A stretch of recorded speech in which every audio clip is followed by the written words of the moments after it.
Hello everyone, स्वागत है आप सभी का। उम्मीद है आप सभी लोग अच्छे होंगे, आपकी पढ़ाई भी अच्छे से चल रही होगी। आज की चर्चा का विषय है सांप्रदायिकता। तो आज की इस वीडियो में हम चर्चा करेंगे सांप्रदायिकता के बारे में। जानेंगे कि सांप्रदायिकता कहते किसे हैं और साथ साथ ये भी जानेंगे कि सांप्रदायिकता को फैलाने के प्रमुख कारण कौन हैं। इनका विस्तृत वर्णन किया जाएगा इस वीडियो में, तो वीडियो को पूरा देखिए ताकि टॉपिक आपको समझ में आए। आगे बढ़ने से पहले मैं पंडित नेहरू की कुछ बातें हैं उनको यहाँ पे शेयर करना चाहूँगी, मुझे काफ़ी अच्छा भी लगता है। नेहरू जी कहते हैं कि सांप्रदायिकता को मैं भारत का सबसे बड़ा शत्रु मानता हूँ। हम सभी को सांप्रदायिकता नष्ट करने के लिए अपनी पूरी शक्ति लगा देनी चाहिए, क्योंकि यह भारत और हमारे राष्ट्र के विरुद्ध एक भारी चुनौती है।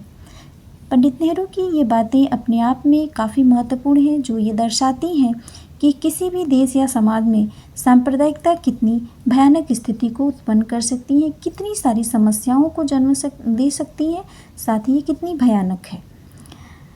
चलिए फिर देखते हैं कि सांप्रदायिकता कहते किसे हैं। आगे हम बताएंगे आपको सांप्रदायिकता का अर्थ, परिभाषा और इसके प्रमुख कारक जो कि समाज में सांप्रदायिकता को जन्म देते हैं।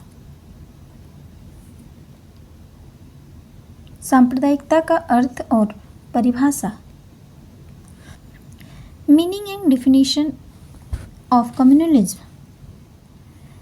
सांप्रदायिकता वह संकीर्ण मनोवृत्ति है जो एक धर्म अथवा संप्रदाय के लोगों में अपने आर्थिक एवं राजनीतिक स्वार्थ की पूर्ति के लिए पाई जाती है और उसके परिणाम स्वरूप विभिन्न धार्मिक समूहों में तनाव एवं संघर्ष पैदा होते हैं।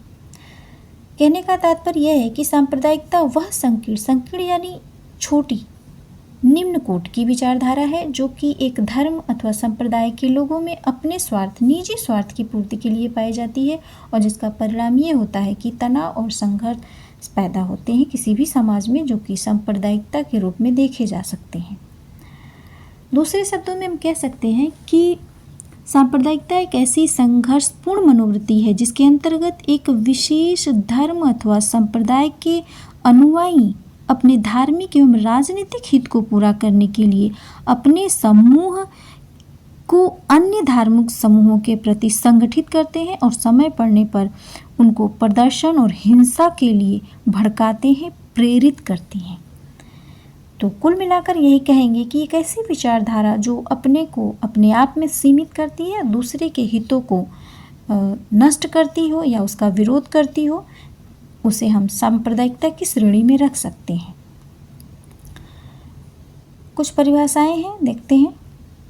रेमंड हाउस डिक्शनरी के अनुसार सांप्रदायिकता अपने ही जातीय समूह के प्रति न कि समग्र समाज के प्रति तीव्र निष्ठा की भावना है। इस डेफिनेशन में कहा गया है कि सांप्रदायिकता अपने जातीय समूह के प्रति एक तीव्र निष्ठा की भावना है, न कि समग्र समाज के प्रति।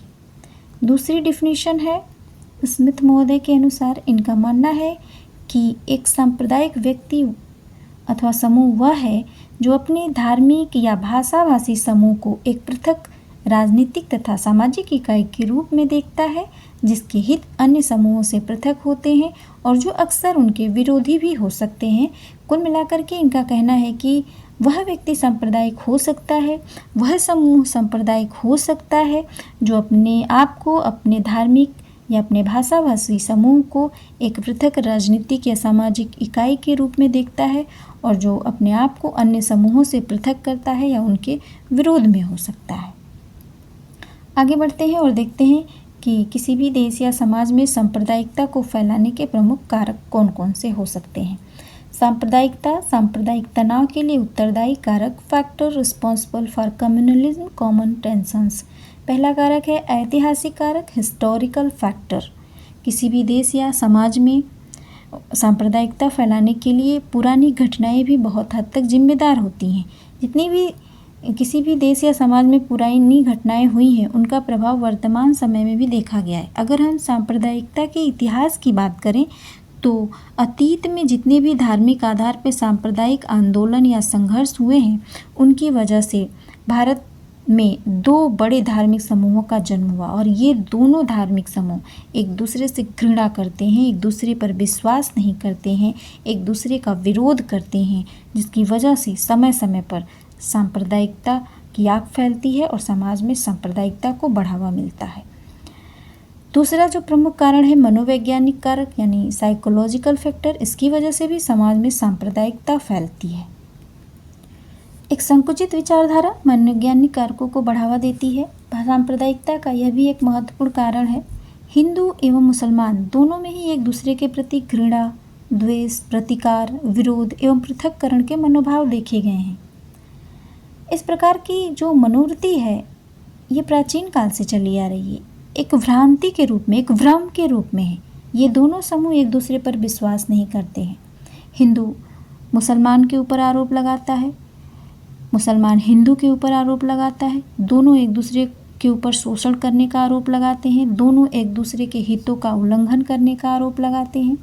तो इस तरह की जो मनोवैज्ञानिक विचारधारा है समय समय पर किसी भी देश या किसी भी समाज में सांप्रदायिकता को भड़काने का काम करती है, जिसकी वजह से सांप्रदायिकता का जन्म होता है।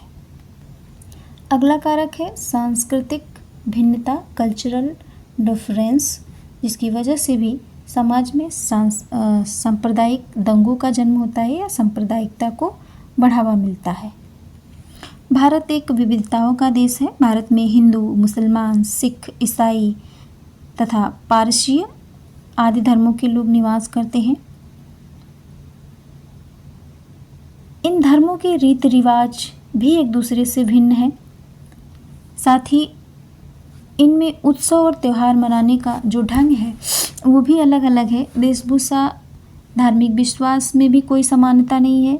यहाँ तक कि एक राष्ट्र का अंग होने के बाद भी इनके लिए अलग अलग विधान बनाए गए हैं, एक दूसरे से भिन्न बनाए गए हैं।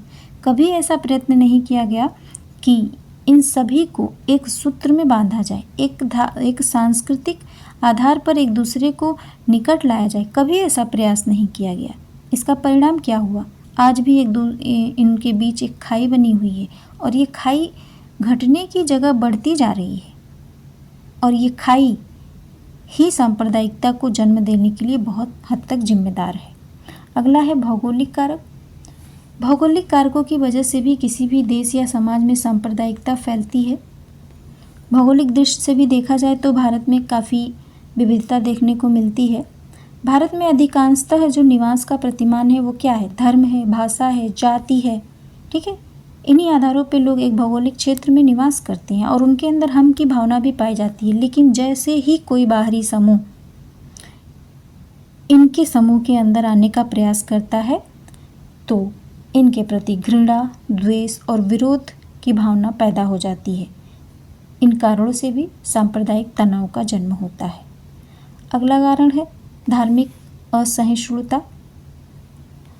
धार्मिक असहिष्णुता से तात्पर्य है कि एक दूसरे के धर्मों के प्रति विश्वास या सम्मान न होना। विश्व के सभी धर्मों का जो मूल सिद्धांत है वो लगभग एक है, उनमें समानता है, लेकिन ये अनुभवी लोगों के लिए है। अगर हम ऊपरी तौर पर देखें तो छोटे छोटे भेद देखने को मिलते हैं और इन्हीं विभेदों के कारण ही एक धर्म को मानने वाले लोग अपने धर्म को दूसरे से श्रेष्ठ समझते हैं, दूसरे के धर्म को नीचा समझते हैं। धार्मिक अंधविश्वास के आधार पर एक दूसरे का भेदभाव करते हैं, एक दूसरे के साथ भेदभाव करते हैं। सबसे बड़ा रोल तो होता है धर्म गुरुओं का।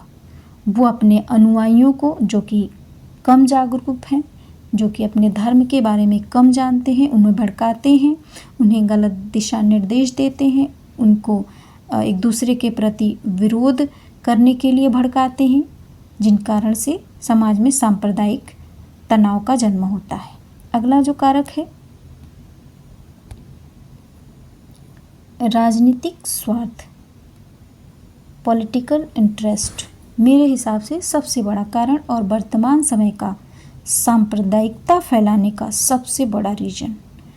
आज़ादी के बाद भारत ने प्रजातंत्रीय शासन प्रणाली को अपनाया, हम सभी को पता है, और प्रजातंत्र में बहुमत के आधार पर चुनाव होता है, सरकार बनती है, जनता चुनती है, हम सभी को पता है। लेकिन मेन मुद्दा ये है कि चुनाव में विजय प्राप्त करने के लिए, सत्ता हथियाने के लिए जितनी भी राजनीतिक पार्टियां हैं वो धार्मिक आधार पर वोट मांगती हैं, धार्मिक आधार पर वोट डालने के लिए प्रचार प्रसार करती हैं। और ये राजनीतिक दल अपने स्वार्थ के लिए, राजनीतिक उद्देश्य के लिए जनता को भड़काते हैं, जिसकी वजह से समाज में सांप्रदायिकता फैलती है। सिंपल है, हम सभी जानते हैं इसके बारे में। अगला है सांप्रदायिक संगठन। हिंदू, मुस्लिम, सिख, ईसाई, जैन सभी के सांप्रदायिक संगठन पाए जाते हैं और ये सांप्रदायिक संगठन अपने अपने अनुयायियों को संगठित करते हैं और उन्हें दूसरे के प्रति भड़काते हैं। उनके अंदर घृणा और द्वेष की भावना को जन्म देते हैं, जिसकी वजह से समाज में सांप्रदायिकता को बढ़ावा मिलता है। अगला है असामाजिक तत्व और निहित स्वार्थ। सांप्रदायिकता को बढ़ावा देने में इनका भी कम योगदान नहीं है। किसी भी समाज में सांप्रदायिकता को बढ़ाने के लिए समाज विरोधी तत्व और निहित स्वार्थों का भी बड़ा योगदान होता है। समाज में कुछ लोग ऐसे भी होते हैं जिनको बड़ा मज़ा आता है तनाव और संघर्ष फैलाने में। उनका शौक़ होता है इस तरह की गतिविधियों को उत्पन्न करने में, जिसकी वजह से समाज में सांप्रदायिकता की भावना का जन्म होता है और समाज में सांप्रदायिकता फैलती है। अगला महत्वपूर्ण कारक है धर्मनिरपेक्षता का दुरुपयोग। भारतीय संविधान भारत को एक धर्मनिरपेक्ष राज्य घोषित करता है, जिसका अर्थ है भारत में प्रत्येक धर्म एवं संप्रदाय को फलने फूलने का समान अवसर दिया जाएगा, सभी को समान सम्मान दिया जाएगा, सभी धर्मों को समान रूप से देखा जाएगा। लेकिन इसके बावजूद भी संपूर्ण भारत में समान विधान के लिए अलग अलग प्रावधान है, अलग अलग नियम है सभी के लिए, जो कि समाज में सामाजिक एवं सांस्कृतिक दूरी बनाए रखने के लिए अपना महत्वपूर्ण योगदान देते हैं। और ये नियम एक दूसरे को कभी एक नहीं होने देते हैं, एक दूसरे पर विश्वास नहीं करने देते हैं, जिसकी वजह से समाज में सांप्रदायिकता फैलती है। ये जितने भी कारण हैं, अगर हम इनको ध्यान से देखें तो स्पष्ट होता है कि भारत में सांप्रदायिकता की जो समस्या है वो बहुत ही जटिल है, बहुत कठिन है। ये सभी दशाएं इतनी बड़ी हो चुकी हैं, अपनी जड़ें इतनी गहरी जमा चुकी हैं कि इनके निराकरण के लिए जब तक बहुत संगठित तथा व्यापक प्रयत्न नहीं किए जाते, तब तक इस समस्या का कोई समाधान नहीं होने वाला है। इसके लिए ज़रूरी है कि हम सभी को जागरूक होना पड़ेगा, एक होना पड़ेगा, एकता के सूत्र में बंधना पड़ेगा, एक दूसरे पर विश्वास करना होगा, तभी इस समस्या से हम बच सकते हैं। अन्यथा ये स्थिति जो कि त्यों रहने वाली है। अगली वीडियो में हम आपको बताएंगे सांप्रदायिकता के दुष्प्रभाव और समाज से उसको दूर करने के कौन कौन से उपाय समाज में देने चाहिए। इन सभी के बारे में अगले वीडियो में चर्चा होगा। इस वीडियो में मैंने इसलिए नहीं रखा है क्योंकि वीडियो काफ़ी बड़ी हो जाएगी। तो यदि वीडियो आपको समझ में आई है तो लाइक करिए, शेयर करिए। Thank you.